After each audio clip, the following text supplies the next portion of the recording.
আপনাদের সবাইকে চারটা প্রশ্ন করব।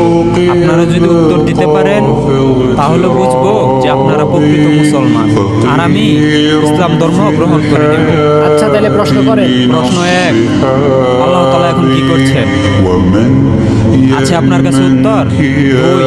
2, আল্লাহর আগে কে, আর আল্লাহকে কে সৃষ্টি করেছেন? এই প্রশ্নের উত্তর তো আমি জানি না।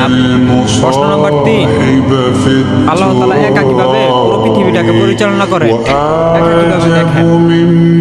প্রশ্ন নাম্বার 4, রাসূল সাল্লাল্লাহু আলাইহি সাল্লাম আকাশের কোন দরজা দিয়ে আল্লাহর সাথে সাক্ষাৎ করতে গিয়েছিলেন?